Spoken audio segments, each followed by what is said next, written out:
Professor Reimer has conducted over 100 workshops in suicide prevention, including QPR training, mental health first aid, understanding suicide loss for survivors, and post-traumatic growth after tragedy. Professor Reimer has used her own personal loss of her daughter Allison due to suicide as a focus on educating and helping others. Her daughter Allison was a Governor's Scholarship recipient and signed to play soccer and run track at Midway University. Allison was 19 years old when she lost her battle with mental illness and completed suicide. Her death has not been in vain, since the goal is to help others struggling with suicide ideation. Everyone give a hand for Paula Reimer.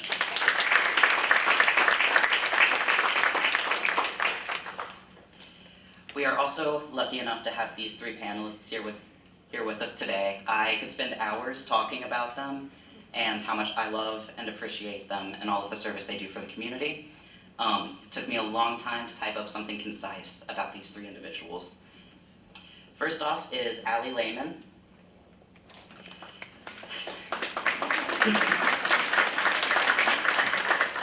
She is a lifelong resident of Huntington and a Marshall alumni with an allied health degree.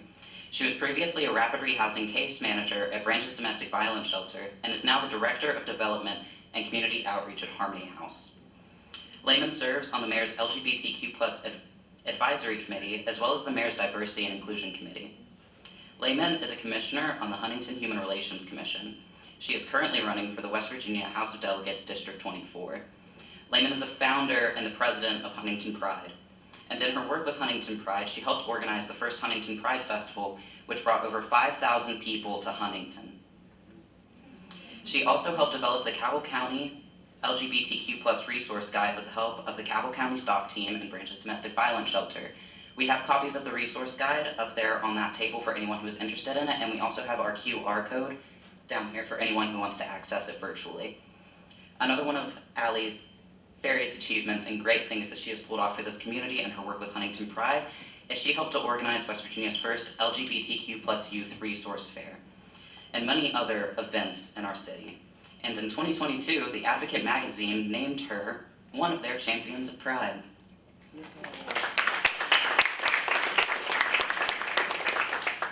Next, we have Jan Rader. Rader has a Regents and Bachelor's of Arts from Marshall University and her associate's degree in Science and Nursing from Ohio University. Rader is the first woman to achieve the rank of chief in her career department in West Virginia. She helped to develop Compass, a wellness program for first responders. She was with the Huntington Fire Department for 27 years, and she is now the director of the Mayor's Council on Public Health and Drug Control Policy. Rader has been a trailblazer for the community for fighting the opioid epidemic. She is also a nurse and volunteer at Harmony House. She serves as a vice chair on the Fairness West Virginia Board of Directors, West Virginia's LGBTQ+ civil rights organization. She was featured in the Netflix documentary Heroin and has a TED Talk discussing her impact on improving the opioid epidemic in Huntington. Rader was also included in Time's 100 Most Influential People in the World in 2018.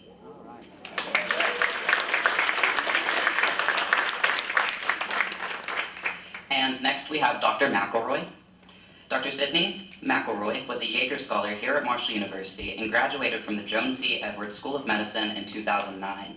While attending Marshall, Dr. McElroy received the 2009 Faculty Award, the Glasgow-Rubin Citation for Academic Achievement from the American Medical Women's Association. McElroy is board certified through the Board of Family Medicine and is a member of the American Academy of Family Physicians and the Alpha Omega Alpha Honor Medical Society. Dr. McElroy co-hosts 2 podcasts, Sawbones and Still Buffering. She is also the author of the Sawbones book, The Hilarious, Horrifying Road to Modern Medicine. McElroy is a volunteer for the Cabell County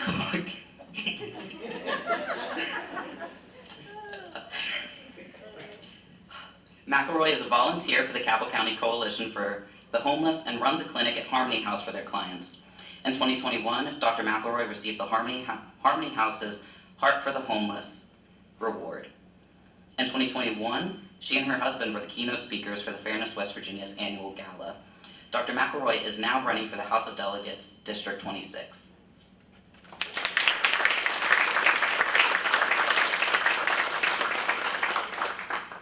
So we will now start with the questions. Hi guys. How does suicide prevention relate to your profession and your volunteer work? Hello, can you guys hear me? Okay, cool. So how does suicide prevention relate to our professional life and volunteer work? So as being a part of the LGBTQ community myself and helping out with Huntington Pride, just being vigilant with mental health, creating a resource guide for Cabell County to ensure that people within the LGBTQ community know that they're seen, they're heard, and know that we are here in Cabell County to help, that there are people to help. I know for a long time with myself, I felt muted. I didn't feel heard or seen, and it's been a long time. I feel like that there are people who help the LGBTQ community, but we may not know it. We may not know that those resources are out there. So creating this guide, and this guide is honestly the only one in West Virginia specifically geared towards LGBTQ health and safety, and it's hosted here in Cabell County. Sam, would you repeat that question, please? How does suicide prevention relate to your profession and volunteer work? Okay, so being a first responder for 27 and a half years, and now as the Director of Public Health and Drug Control Policy for the City of Huntington, suicide has been calls that I have responded to on a regular basis. I have seen firsthand the devastating effects of a suicide, especially since they are preventable. And I certainly recognize the marginalized groups that suffer greatly because they don't have the resources, or they don't realize they have resources available to them. So I think that it is imperative that we, as leaders in Huntington and in our region and our state, do everything we can to make sure that everybody has the resources they need to stay not only physically healthy but mentally healthy. I'll just add to that briefly.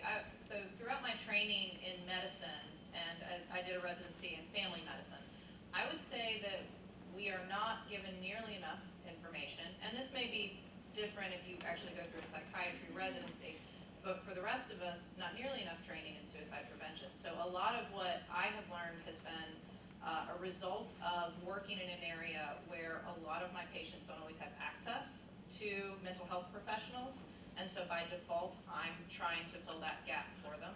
So I think I've learned a lot from other members in the community who are doing these sorts of doing this sort of work. I've learned a lot through working and volunteering at Harman because a lot of the times patients are coming to me instead of really with what they should be coming to a therapist or counselor or someone else. I am not necessarily the best trained person in that role, but I am the one they're talking to in that moment. And so a lot of what I've learned and what I've done in my profession has been out of necessity. I need to be better at this, I need to develop these skills, and I need to know what our resources are in order to help people, because I think this is an area that no matter how much help there is, we always need more. And if you look around and there's nobody willing to step up and do that at that moment, my philosophy is, well, then it's me. I better learn how to do it better. So I've kind of learned on the job, I guess. I don't think your microphone is on, and you all are doing a very good job talking loud, but if anyone wants to fiddle with it to get it turned on, you're more than welcome to. It is on. It's not. Okay. Hang on, let me try this one.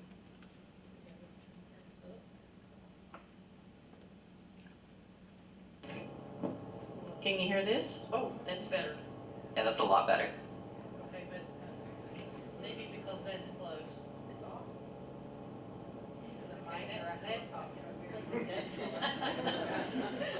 I think you might have to deal with just our voices. That's fine. That's okay. We can do that. It's all right. Yeah, I don't need it. Everything's fine. I profess love and happiness. experience with the LGBTQ plus community? Sure. You want me to start this time? So my experience professionally as a physician, one thing that I learned, it's been several years back, was that we did not, in our community in Huntington at the time, have, we had one provider who was actually providing hormone therapy for transgender patients. One.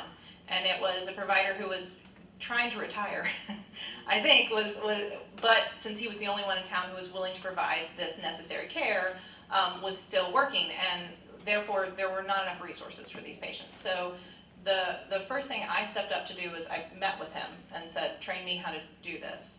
I want to provide this care as a family doctor. And I learned quickly that it is absolutely something that as a primary care physician I am capable of doing and that others could do. And so a lot of what I've done since then is not only provide that care to patients who need it and who don't have access to it otherwise, but also I also teach residents and students at the medical school, and so try to encourage others to engage in that care as well, to make them feel more comfortable, and to increase, our medical offices are greatly lacking in providing inclusive, compassionate care to the entire LGBTQ community, not just our transgender patients, but all of our LGBTQ plus patients. There are a lot of things that we are not taught in medical school, we don't talk about, and our offices don't necessarily think are even issues that, well, it can't be that many people, why are we even discussing it? And as a result, we have very exclusive environments for a lot of LGBTQ patients. So I'd say a lot of what I am doing now is trying to increase awareness and provide better care from the entire medical community locally, and not just me. And I'm not alone anymore. There are a lot of other providers who are engaging in this care now. You ready? Okay. My experience with the LGBTQ community is I am part of the LGBTQ community, and I certainly advocate at every chance that I get. I was one of the first advisors to Mayor Williams as his, as a firefighter in the city, as to the needs of the LGBTQ community. And I certainly, when I was asked to be on the Fairness West Virginia Board of Directors, I jumped at the chance because they are an organization that push for legislation that will make life better and safer for our community. Mayor Williams, I can honestly say, has done that here for us in Huntington. He was approached by members of our community and asked to step up to the plate and create ordinances that would keep us safe. He did that early on in his tenure here as mayor in I think December of 2013. He gave protection. He and the council gave protection through an ordinance. It is illegal now to discriminate for housing and employment here in the city of Huntington. And he recently, he and the current council actually just amended that and to ban conversion therapy for LGBTQ youth. And I think that is bold as leaders in Huntington, but they did it because they were asked to by the LGBTQ community, and they believe that everybody has equal rights, period. And I hope that we can do that on a state level as well. Me too. Describe my experience with the LGBTQ plus community. So I identify as a lesbian. My wonderful wife is here. I'm very much appreciative of her for marrying me, period. My experience. So I was outed when I was 21. It was a very bad experience in the beginning. I honestly did have suicidal thoughts then. It was a very dark time for me. I became friends with a lot of people I didn't expect to become friends with. I was very quiet then, very shy, And never in 1,000,000 years would I have ever expected to be sitting up here with two amazing individuals talking to you all today. I would say in 2018, I was asked to be a part of the mayor's LGBTQ advisory committee, and that's honestly where, you know, a lot of me being involved with the community came about. Huntington Pride was formed in 2018 by a group of friends, because we all had a discussion on what if Mayor Williams doesn't get elected, what will happen with this advisory committee if the next mayor doesn't want us to be here. So we wanted to come up with a plan and how we can still have a voice for our LGBTQ plus community, and we did so. We decided, you know, let's do a festival. Huntington's never had a big festival, you know. We had picnics and different things like that, which we were super excited and appreciative of, but Huntington had never seen anything like Columbus or Lexington. And we honestly had no idea what we were doing, but we threw it together by the seat of our pants, and you know, the festival came about in 2019, and we had no thought of there being 5,000 people that were going to come downtown. I still cannot describe the feeling of that day. I never really thought that I would ever see something like that in Huntington. And we're, you know, due to COVID, you know, the second festival was canceled, but, you know, we're hopefully going to have one October 22nd. Fingers crossed. But also working at branches, had never really thought about trauma and what trauma is until working and honestly going through some training and realizing, oh, I've gone through trauma. You know, and things that have happened to me in my life, being spit at, had things thrown at me, being called various names, being protested and screamed at and told I'm going to hell and all these things. And, you know, honestly, it sparks me to do more things for our community, coming up with resource guides, partnering with great people to come up with things for our LGBTQ youth. You know, possibly getting into the legislature and being a voice and having people see that anybody can run for office, anybody can stand up in a room and say, I have a seat at the table. And that's part of my experience.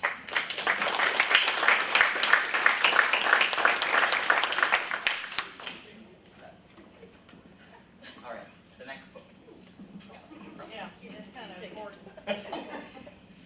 All right, the next question is, what are your thoughts on mental health for the community and the lack of therapists that are part of the LGBTQ plus community themselves? Good question. It is a good, and it's, I guess I've sort of already alluded to that a little bit, but I mean, I think that's one of the biggest challenges for any patient seeking mental health care in our community has been, there's not an easy, quick way to access that care typically. It is rare that you can get in with a provider, and then an appropriate provider, I guess, is a whole other stuff, in any sort of reasonable time frame, especially if what we're talking about is an emergency or crisis kind of situation.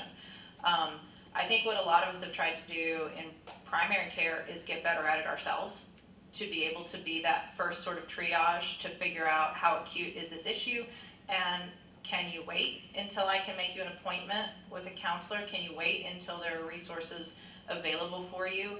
Or do I need to figure out how to help you myself right now?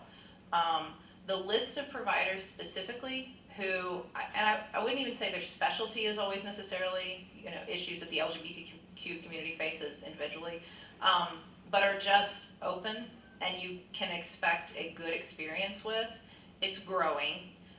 But it's not always easy to even call an office and say, I only want an appointment with this provider. That's a tough thing to do, and especially a lot of our offices locally won't let me as the doctor call and make someone an appointment.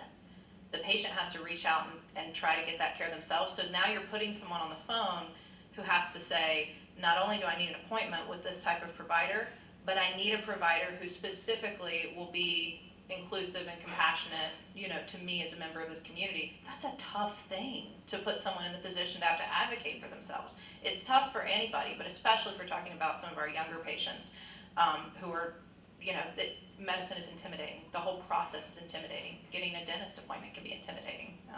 So I think resources like this, resource guides like this are huge, because now you know who to ask for and you don't have to explain why necessarily, but we still need a lot more people on that list.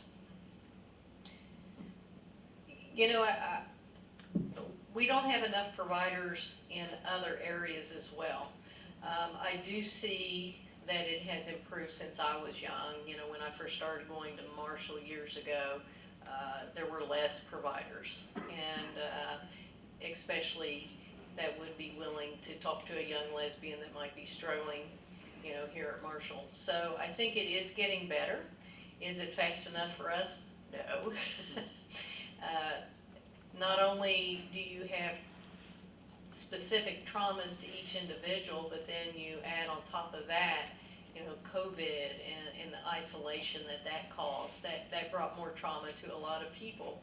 And I think telehealth is probably something that's going to open up more and more. And you certainly have 3 individuals up here that will be advocating, hopefully 2 on the state level in legislation. No pressure, ladies. I think, you know, as a nurse, I always try to be as compassionate as I can, especially when I'm working with Dr. McElroy at Harmony House, or I run into somebody that I see that needs an ear. I would encourage each of you to be compassionate towards your friends. Sometimes you can't solve somebody's problems, but sometimes just lending an ear really helps. Being supportive really helps. That's what I was gonna say. No, but seriously, I think my thoughts on mental health is that everybody, you know, we all need to have people that we can talk to. I'll be honest and say it is hard for me to reach out and go to the doctor. I am a very stubborn Appalachian woman. And sometimes, you know, we just don't do things. We're just stubborn. We're raised to be stubborn. We're raised to be like, I've got it, I can do it myself. Well, we can't do it all ourselves. And we all need to know, you know, our breaking point of asking for help, or talking to people, or having friends that we can talk to and vent to, having, you know, a partner that you can talk to and vent to, and also know, you know, that you have other people who are allies, who are safe spaces that you can also reach out and talk to. That's why it's so important that we know who we can talk to. With this resource guide, we came up with questions. We reached out to different people within the community. We vetted the resources. I was so nervous to put Huntington Pride's name on anything, because if somebody has a bad experience, that comes back on the Pride organization that you send us there. You said it was safe. And I mean, everybody's gonna have a bad day. I'm gonna have a bad day. Doctor's gonna have a bad day. You know, like, every encounter is not always gonna be great or perfect. But at least that we have this resource guide that's available to kind of let people know who they can go to and talk to, and it be a safe location.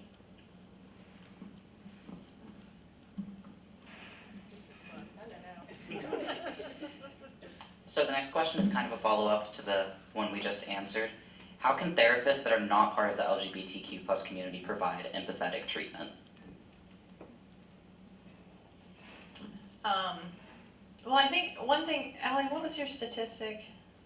The one person, your one positive person statistic? Yes, it is 40%. Having at least one accepting adult reduces the risk of suicide by 40%. I think that kind of I thought about that as we were talking about this. I think that underlines sort of what we're talking about. You don't necessarily have to be an expert to be a positive force presence, just somebody there in someone's life. You don't have to have, I mean, I'm not a therapist, I'm not a counselor. I sit down with patients at Harmony House quite often for an hour or more while they discuss their trauma with me, while we work through issues related to their mental health.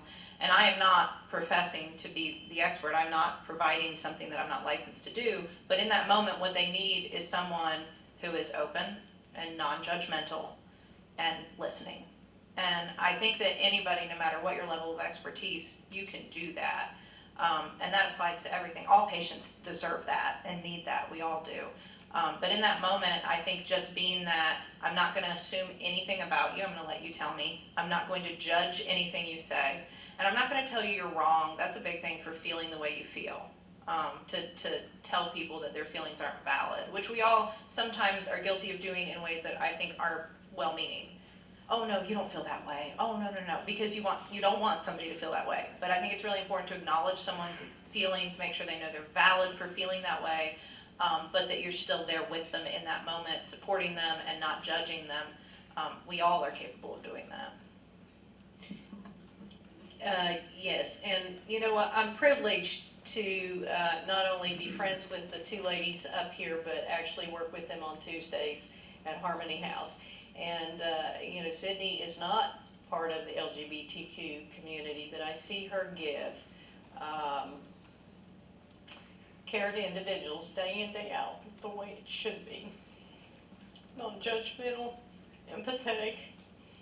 And I worked on my days off at Cabell in the emergency room for years, you know, from the fire department. And, you know, I wish all medical care could be how Sydney delivers it, you know, whether it's therapy. Okay, I didn't mean to cry. Sorry. But that's how it should be, you know. If we could clone her, life would be great. So we're all three softies up here, and just listening to Jan, I'm going to start crying. So I'll go with a simple answer and say, if you're an ally and you're a therapist, to introduce yourself and use your pronouns. That's one interaction that you can do to kind of show that safe space. You know, just, hi, my name's Allie, my pronouns are she, her. You know, even if you don't have a sticker, a rainbow sticker, if you don't have, you know, something in your office, a flag, you know, a Subaru parked out front, Sydney, you know, just, sorry, I have to lighten the mood or I will start crying. I love the whole graphic. Yeah. We're just going to go up and down with our emotions up here. I'm the comic relief, if you can't tell. No, but yes, at treating everybody as you would want to be treated, and we see that day in and day out, is something, you know, just small acts of kindness can go a long way. Just listening to somebody, being there for somebody, lending an ear, having a coffee or an ice cream with somebody. You know, I always tell people they can text me, they can call me anytime. I've lost a lot of people in my life to suicide, and I have my phone on 24 hours a day. I will not answer my phone. I will give anybody my cell phone number and listen to anybody, because maybe you don't have that one friend that you feel comfortable talking to, but you know, we should all have somebody that will listen.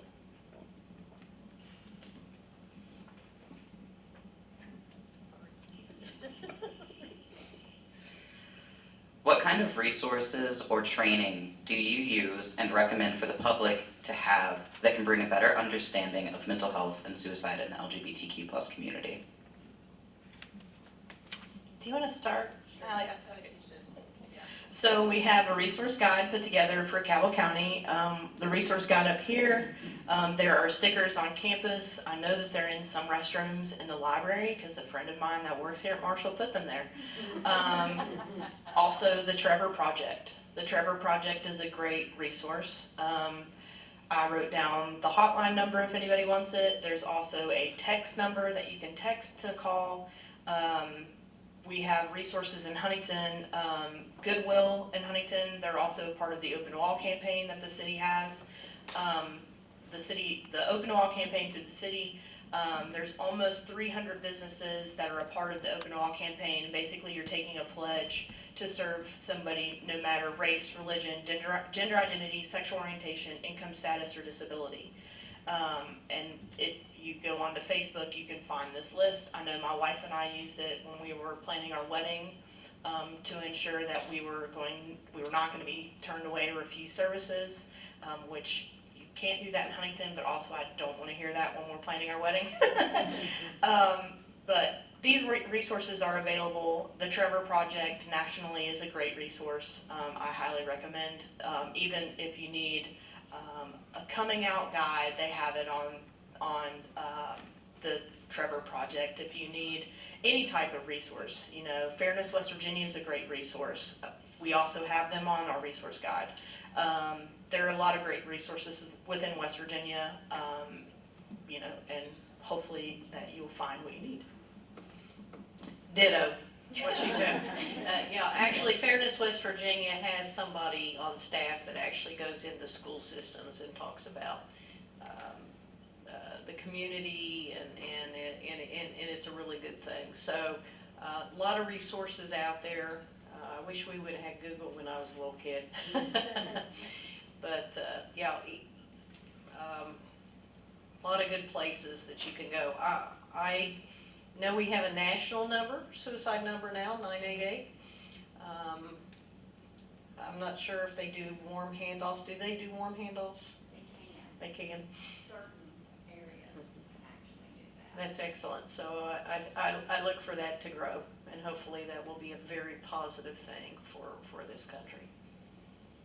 Well, you've already mentioned fairness, but I will say they also, for medical offices, will come and do trainings for the staff there and talk about things like documentation, making things a lot easier with paperwork so that somebody's not asking you, like, what is your gender? You just put it on, you know, the forms and things that make the whole interaction more comfortable for patients. But fairness does trainings like that too, which has been great for our medical community. Paula will be asking the next question. I kind of want to gear this toward social workers because we have quite a few BSW and MSWs in the room. And what culturally competent things can we do to help our students be more informed, being able to do more proactive work? What can we do to help them to be more culturally competent in the classroom as well before they even take their social work education out into the field? What are some of the things that you think that we should do? I mean, you've answered a whole lot of that, but I feel like there's even more that maybe we should do. You want me to start? Sure. Okay. Well, you've already said an easy thing to do, which is when you introduce yourself to share your pronouns. That's a really easy thing, start for people. But I think, and I guess I talk about this with residents and medical students quite a bit. A lot of it has to do with not assuming. There's a lot of, in the way we talk to patients in the medical profession, there's a lot of heteronormativity. We assume a lot of things about patients and their behaviors, especially their sexual behaviors, based on what we perceive their gender to be. And we may not have asked any questions or had them fill out anything to even confirm if what we're perceiving is accurate. So a lot of it just has to do with not assuming things about someone, asking questions instead of asking about a patient's husband or girlfriend, say partner. There are easy ways to just leave your language open-ended so that whatever the answer is appropriate, and you're not putting people in the position of having to say, actually, I've told you 10 times I don't need birth control because I am a cis woman and my partners are cis women, and how many more times do I have to tell you that? Those kinds of things can really hurt a relationship. For me, I always think of a patient-physician relationship, but it's the same for a social worker interacting with someone. So I think like inclusivity in your language, don't assume things about somebody, and then recognizing barriers that are going to be unique to the person that you're trying to help. That the resources that you may offer to everyone may not all be accessible to somebody who's a member of the LGBTQ community in the same way. And they may have had a negative experience with a provider or an organization or some sort of resource that you're suggesting, and just recognizing that there could be that barrier there and being willing to hear it and help them navigate it, as opposed to just saying, well, this is it, just do this, and assuming things. Very well said. I would think asking, do you have any specific barriers that I could help you address? Just something as simple as that would also be helpful. I also think from a pride standpoint, coming to events, making sure that, that you're meeting people within the community. Huntington Pride does various events. We host a drag brunch on Sundays, sometimes once a month at Black Sheep, watching what events are going on, coming and getting involved, meeting the community. You're actually coming and investing and meeting people, working at a place that is possibly visible to the LGBTQ community 365 days a year, not just in June. We are gay every day. Creating, I know, I told you, comic relief. Also trying to create a safe environment, having a pride flag, having a sticker, a safe environment sticker that Paula was saying that, they have outside the office, having a QR code, wearing a button that says your pronouns, just very easy ways, and joining our resource guide, being visible to the community.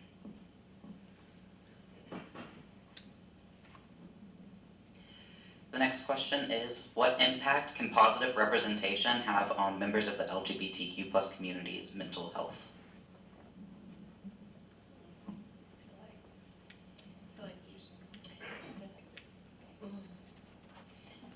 Well, that's an interesting question, Sam. When I was growing up, I didn't see any firefighters that looked like me. I didn't see any women firefighters. I'm a little older than I look, just so you know. I grew up in the days where Johnny and Roy from Emergency 51 were, the hot topic, and I honestly didn't realize that it was a choice for me until I saw a woman have a heart attack in a doorway of a store where I was working, and the firefighter showed up, and there was a woman there, and I was like, wow, that's a choice. So I think that leaders that are members of the LGBTQ community are going to show young people today that it is not a barrier for you doing anything in your life. Nothing should be a barrier. You should all have the opportunity to shine. So, ditto. I 1000% agree with Jan. Just having people within the community that show visibility. I will say it is very difficult to run for office, and being out there all the time. I worry about, you can ask Cheyenne, every time I walk out of the house, I worry about what I have on, how I look, being accepted for exactly who I am, but also that is my greatest superpower, is being exactly who I am. And regardless, if getting elected, yes, that will be amazing. I will be the first out lesbian to be elected in the West Virginia State Legislature. But also, if that doesn't happen, being somebody to beat down the door for the next person behind me.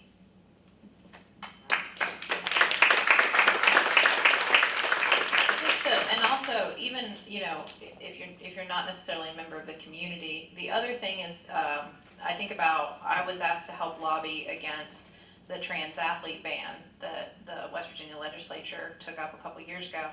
And one of the things I thought was that even though we lost that battle, there were people who were willing to stand up and speak out on behalf of others, use your own privilege and use your own voice and power and platform that you might have to speak out for others who don't have that. That's a really powerful thing. I always thought, especially for kids to see you do, for young people to see those people spoke for me, and maybe they didn't win, but I'm not alone because I saw other people speak up for me. So, even not being a part of the community, there are things you can do. All right, this is the last question that we are going to ask, and then we will allow people from the community to ask questions. So if any of you are interested in doing that, go ahead and start thinking of what you would like to ask these amazing people. What is being done in West Virginia that improves the lives of LGBTQ plus individuals, creates a mental health safety net, and deters suicidal behaviors? I feel like it's all the thing. I'm gonna let Allie. Just being visible, creating networks with different organizations, working together, creating positive environments, being seen, knowing that our community is seen, that we're heard, and that people are here for us, is huge. You know, with Resource Guide, with organizations like Fairness West Virginia, the ACLU. We've got 14 or 15 pride organizations throughout the state of West Virginia. We all communicate with each other. You know, having members of the community advocate for us and strong allies. We can't do what we do without our allies, period, without having people in, as Mayor Williams, he is an amazing ally. We can't do the Pride Festival without him. We can't have a voice at the table with our advisory committee. We can't, with the Huntington Human Relations Commission, wouldn't be here without city council and city council members, you know, like Holly Mount, Sarah Walling, you know, being the forefront in helping with conversion therapy. Our allies are everything. Getting to know people, knowing that you have a voice, not being muted, you know, speaking up and, you know, breaking those glass ceilings. Well said. All right, we will now let people come and ask questions. So if anyone wants to line up in the middle, does that sound good? All right, if you would like to ask a question, I will come to you.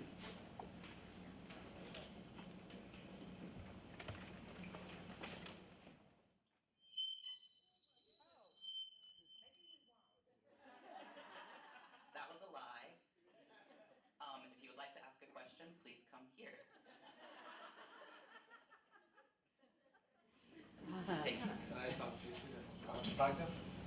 Do I have to back them or face it? We should be able to hear me without mic. My name is Doug Osman, and I'm a graduate student. I've been wanting to ask this question because I have friends who belong to the LGBTQ community, very close friends, and I've always, I don't know, because back in my native country, people believe that those who belong to that community have demons running in them. And I've been trying to ask this question from the medical community. I don't know, probably I've not read about it. Has there been an explanation to why?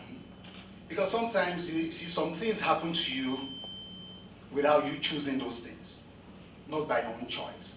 So I believe the medical world should be able to explain, you know, that okay, this is why such things happen to such people, or this is why they believe, they behave the way they do. Because I have a friend, a male friend who is gay. I don't know if I'm allowed to use that word. Everything about him is feministic, let me put it that way. The way he does things, his mannerisms, the way, you know, he bends down to pick things, and so you would expect, though you see him in shirt and trousers, but when you see the way his mannerisms, you will know that this person has some feminine qualities in him. And this guy, though, yeah, you see him in trousers and shirt, and he wants to go for someone you think is of the same sex. So people find it very difficult to explain what is really going on. I just wish the medical community should be able to, able to come up, or is able to come up and explain, so that by so doing, a lot of people will be able to understand that, oh, okay, it's not the fault of this person, you know, doing whatever he or she does, or something like that. So I just wish that could be answered. So that's one thing I've not been able to, because I explain to people a lot. That when you see someone who says, okay, this person is a lesbian, or this person is lesbian or something like that, or you see a female who is muscular in nature, although she might seem tomboyish, you know, in appearance. So you expect someone like that, who is a female but masculine, to go for someone who is softer, you know, probably the female. So a lot of people find it very difficult to explain, and I feel bad not being able to tell a lot of people. So people still believe back when they still believe, oh, these people have demons. Currently, I'm working on a paper, and I've seen a lot. I've seen what happens to the LGBT community in South Africa, in Australia, in Turkey, even here in the United States. So it baffles me a lot, not to be able to really explain what is really going on, with my brothers and sisters within the LGBT community. Thank you very much. Thank you. You're Thank you. Well, let me preface by saying I'm a family medicine doctor. I'm an MD. I'm not a neurobiologist. I'm not a geneticist. So to get into the intricacies of where our research is in some of these areas, I'm not the expert in that. I think one important thing to note is that a lot of what people used to think created differences in our sexual orientation or our gender identities was not only wrong, but was in a lot of times very damaging and untrue. There used to be a lot of belief that if you were not heterosexual, is it because of some sort of trauma or experience or something damaging to you in your past? None of that is true. That is all false. There is nothing that happens to us to make us, into a person who is gay or someone who identifies as transgender. Nothing happens to us. It is who we are. It is who we are from the moment we are formed. What exactly are the genes and epigenetics and hormones and receptors and differences in each one of us? I think there are infinite differences in all of us. So there isn't one thing that we could ever target. I think that's part of the difficulty is what you're asking is so complex and nuanced. It has to do with everything that makes us who we are. It's not just who I'm attracted to, but it's why do I like to drive a Subaru? I don't know. Why do I, why don't I like spicy things? Why don't I, there's so many. Why do I prefer to watch the same movie over and over and over again as opposed to a different one? There's so many things about each of us that make us unique, and I think that's part of what we're growing to understand as a medical community, is that there is no normal default and then other. There are infinite variations in the diversity of how humans look and act and think and feel. And that is, you can ascribe that to infinite variations in our genes and our epigenetics. And the stress that our grandmothers went through when they were pregnant with your mother or father, that stress that they went through is having an impact on your development today. We know these things now. How can we even begin to put those sorts of influences together? So, I think that would, I know that's not an answer. I know that's not concrete, but I think because there isn't a concrete answer, it's that we are all different in a million different ways, and we should embrace and include and celebrate that as opposed to trying to pathologize or fix something because it's not like what we expect it to be. So. That's I got. Who would like to ask a question next?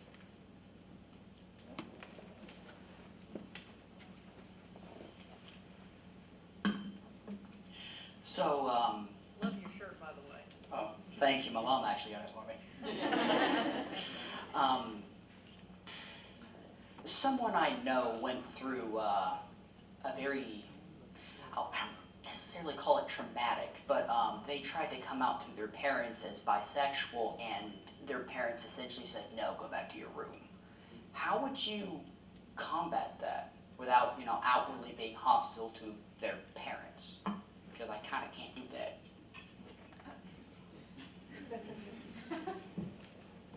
Who would like to go first? So I had a similar conversation. I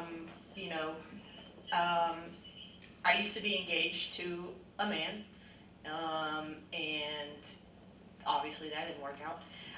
But when I was outed,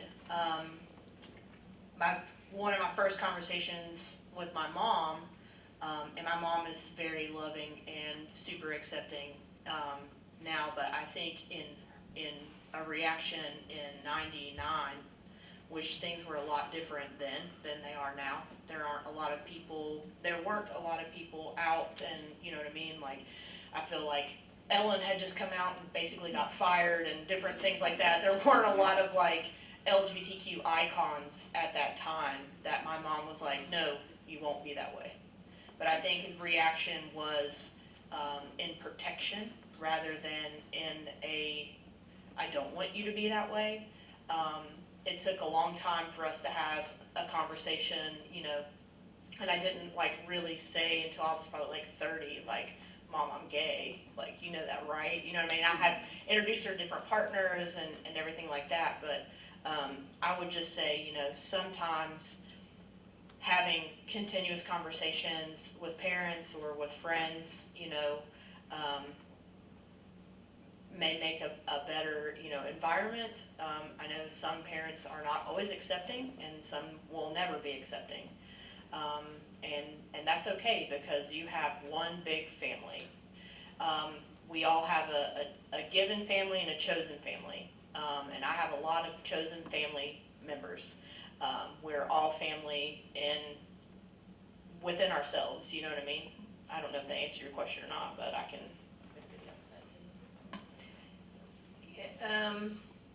You know, I think a lot of people go through this struggle, and your friend is not alone. But I also feel like we can't force somebody to be a specific way, and any more than they can change who we are. And I think, you know, if we're asking people to meet us where we are, we need to be able to meet them where they are and be understanding both ways.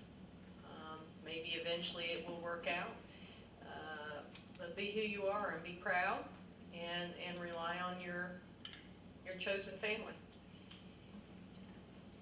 I'll just add, you can also try to find another parent, not for the person, but to talk to. I mean, my sibling is transmasculine, and my mom has become like the mom who wants to find other parents who have trans kids who might be struggling, so that she can say, let me talk to you and help you get okay with this, your kid needs you. So finding another parent who has dealt with that situation better and come to love and accept their kid, they can be a really powerful person, so that the parent can then ask there are a lot of questions they need to ask that they cannot put the emotional labor on their child right now to ask. That's not fair. But you can ask another parent. And there are lots of organizations where you can do that. Reach out and say, there are tons of, especially with the internet, there are tons of forums where you can go and say, help me, talk to me. How can I get myself okay with this and be there for my kid the way I need to be? And that can be really powerful. There's Free Mom Hugs West Virginia, and there is also, do we have, I don't. They're awesome. Yeah, Mary Smurl, reach out to Mary Smurl. Who would like to ask a question next? Yeah, it's gonna start screaming if I go back there.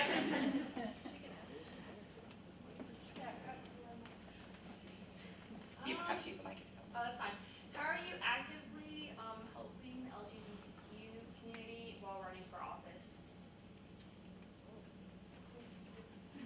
So she asked am I, or just all of us?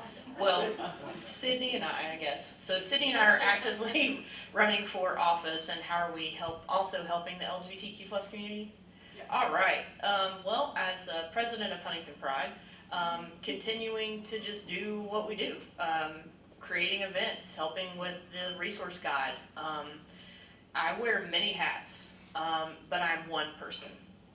And although I wear many hats, you know, we can interchange them and do all the things, but in my heart, genuinely, just doing what we can and continue to do things normally, because this is normal. You know, there are thousands of LGBTQ people that are running for office across the country, and, you know, continuing to just do what we do at normal, everyday, you know, things such as organizing the festival and putting together the youth event, you know, continuing to help just with other things, you know, just day to day, being normal, I guess. Very practically, in my medical practice, I still provide free care for people seeking gender-affirming care, specifically adults, I should say. We do have a gender-affirming pediatric clinic. I thought I would mention that because it's not yet in the guide. If somebody needs gender-affirming pediatric care, the Marshall Department of Pediatrics, you can call and they will refer you to that clinic. I thought I should mention that. But I still provide free care for trans patients seeking hormone therapy. I give lectures and work with residents and students regularly on increasing sensitivity and compassionate care with our family medicine department, as well as I'm giving another lecture on that at the Perinatal Summit next month at some point. I've committed to that. And then other things like increasing awareness and uptake of things like pre-exposure prophylaxis for HIV. That's something that I do very practical and related to my medical practice. I'd say on a broader scale, when you're running for office and you talk about the things that are important, when you say those things out loud in front of people, what you're saying is, this is an issue that I believe deserves recognition. This is a community that we should be taking better care of and supporting. And so I think just making sure that's always part of our platform and part of what we talk about and part of what we put out in front of people. It says, this matters and it should matter to you, and we should all be talking about it more. So I think that's another thing you can do. I'm just gonna say, as friends of these two fine ladies up here, they walk the walk. I mean, they don't just talk.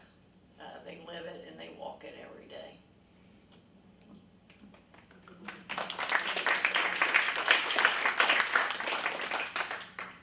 Anyone else? Hi, Molly. It's up to you.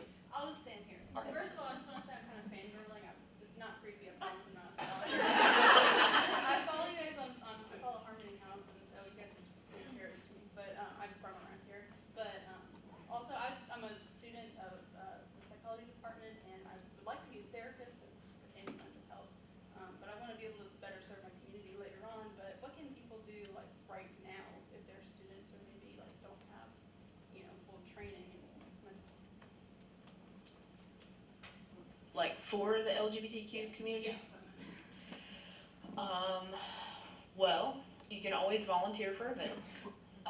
We're going to have a Pride Festival October 22nd. We'll be looking for volunteers. You can email huntingtonwbpride@gmail.com. Or you can go see Logan. Raise your hand back there. He's also one of our organizers. Or talk to Sam. He's a vice president. Just a shameless plug. I mean, just getting involved. I know that there are various organizations on campus that you can get involved in. I know Shantae Polk, different things that you can do. If you would ever want to come volunteer at Harmony House, you can talk to me after this. We take volunteers to help out with these lovely ladies, but also organizing our donation room, different things like that. That's, I would say, yeah, volunteering, coming to events. I kind of lost my train of thought for a second. I'm gonna challenge you. Do one kind thing a day. That's all you gotta do. That makes all the difference in the world. Yes. You guys covered it all. Any more? We're only going to be able to take a couple more, and then we're probably going to ask Jace if we've gotten any good ones from the live stream. He's got one. He's got one. Whenever you're ready. One question? Yeah. All right. I'm going to do the two people that we had raise their hands for the public. Either of you.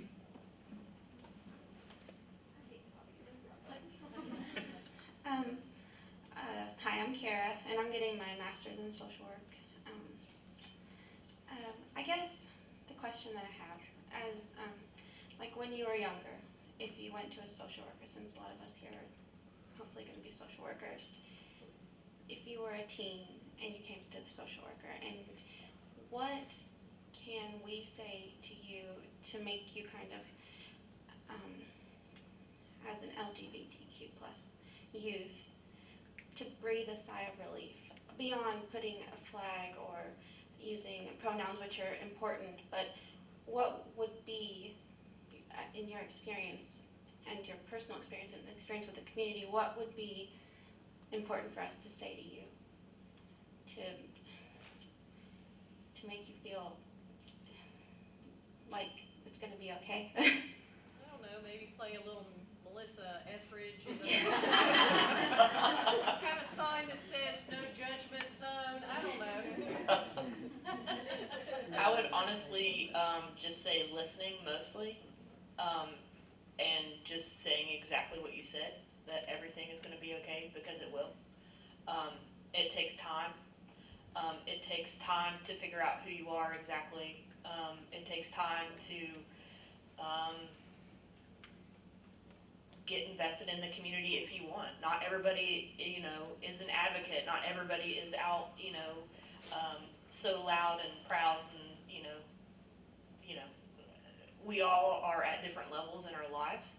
I used to be very, very shy and very, very timid, and I don't know what happened. It's just, learning to be exactly who you are, and having people just say, like, listening and just saying, like, yeah, everything's going to be okay, because it is. And then, saying, like, hey, there are a whole lot of people that are exactly like you, and that, I don't know, just making everybody feel valid, and knowing that there are people that listen and that will be there for them. Yeah, life is messy, even people who aren't in the LGBTQ community, life is messy, and it takes time to get through it, and just be reassuring. I'd come see you. Yeah, I agree. The way you just spoke, I think somebody would feel very comfortable. Just make somebody feel safe. And sometimes just tell them you're safe. All right, I believe you raised your hand too.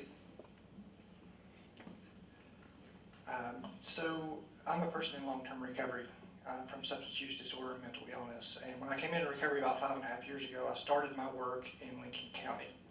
And a lot of my work with my nonprofit has revolved around reducing stigma around these issues. How would you go about, since there is such limited resources in our rural communities in West Virginia, directing people, no, let me rephrase that, working through the educational pieces for the LGBTQ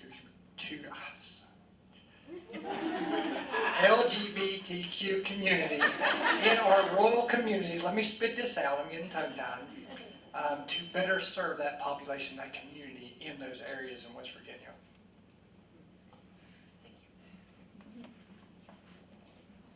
It's a tough call, but I will say this, I'm a big believer in we're all working together for the greater good of everybody.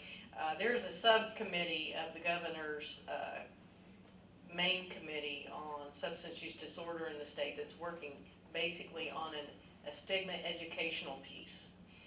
And there will be probably ways to partner with that throughout the state. It's going to be wonderful. I have the privilege of sitting on that subcommittee, and it's going to be good, because I think stigma is probably one of the biggest barriers for a lot of things, especially somebody in long-term recovery as yourself, and congratulations, by the way.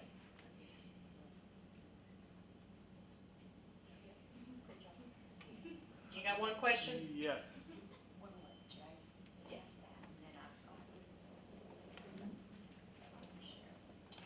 Jace? All right, the question is from a Mr. Hernandez. It says, what, if any, education/services are being worked with to help reduce the suicide rate among veterans who are in the LGBTQ plus community? Oh, Sheila was here. Yeah, we need Sheila. So on Huntington Pride, we have a board member, Dr. Sheila Robinette. She helps out at the Herschel Woody Williams Veterans Hospital Administration. Yes, thank you. But she specifically helps out with the LGBTQ plus community. I'm not really sure how to. You could probably reach out through the VA to her, but that's her specialty, and she is an amazing human being, so. What was her name again? Sheila Robinette. Dr. Sheila Robinette. So on our QR code, we have veterans resources. Can we get the link and put it in the chat? Yes. So, Fingers are moving. yeah, there are veterans resources within this guide. And for people who are watching the live who can't access the resource guide, you can go to Branch's Domestic Violence Shelter's website, and under their resources, you can find the resource guide on their website. branchesdbs.org. And also, we hope to have some of those in my office, so if you want to stop by and get one, if you don't get one, they are on the table tonight, so take some of those resources with you.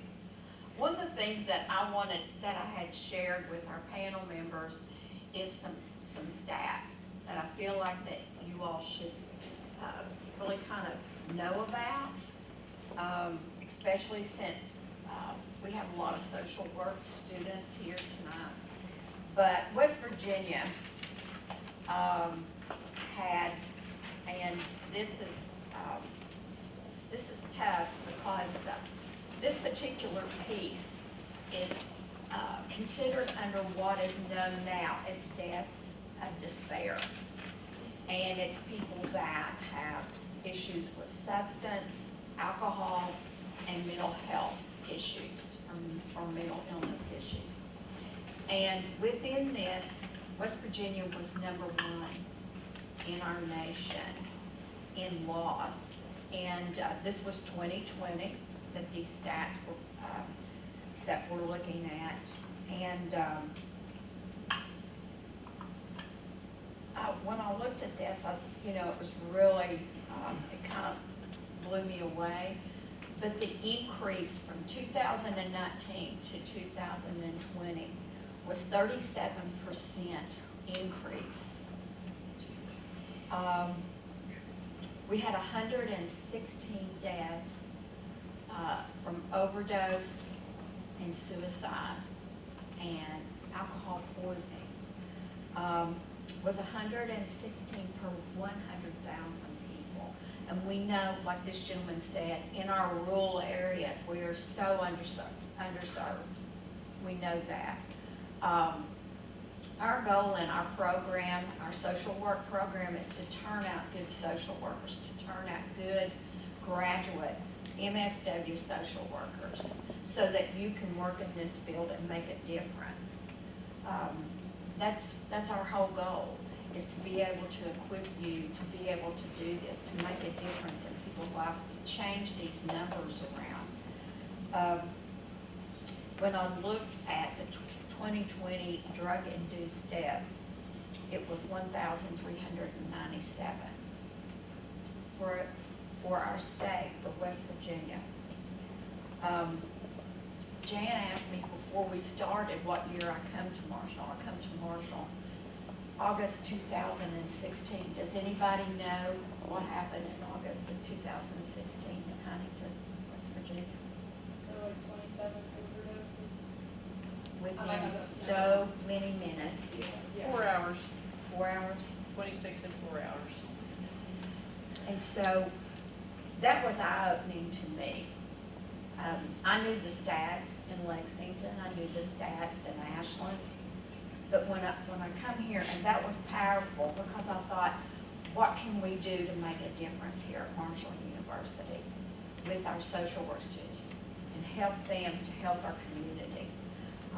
We received a report, I don't know, it was a couple years ago, Peggy, correct me if I'm wrong, Dr. Harman, but it's like 500 and some MSWs are needed in the state of West Virginia, urgently.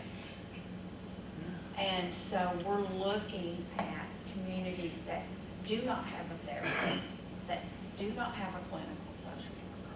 So if you're here tonight and you're not a social worker, you might want to think about it. But one of the things I want you to understand is we go by reports that are validated many times through coroner's offices, through emergency rooms, don't get true numbers. There's approximately 27 suicide attempts for every one completion. We have an average of 48,000 suicides in the United States alone that are documented. Many, many suicides are contributed to overdoses.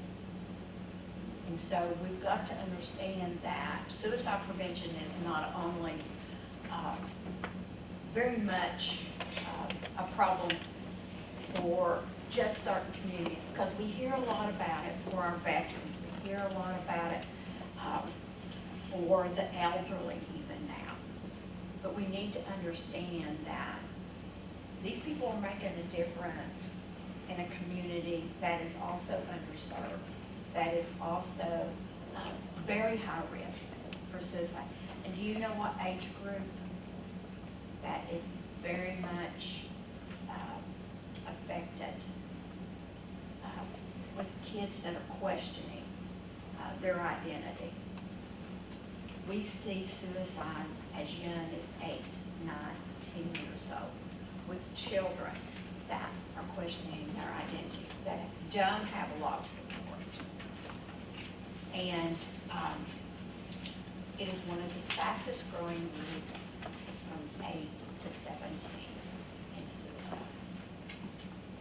And it's really hard for me to comprehend an 8-year-old being that hurt, that broken, and not having the support that's needed. But I want to applaud our panel. They've done a fantastic job. I want to applaud you guys for being here. Thank you all so much for being here.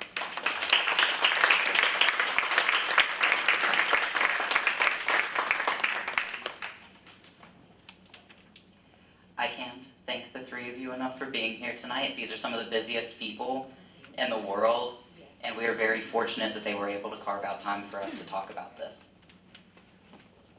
Thank you all, and we hope that you can come watch a movie with us Thursday night out on the lawn. Bring your blanket, bring your lawn chair.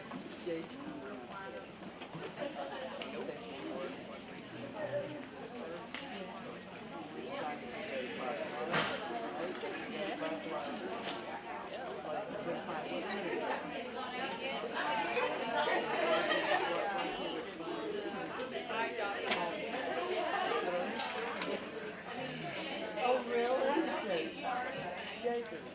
Oh, my. They just took my leave. There's a little bit of audio issues, feedback, but actually I recorded it every part, so, and it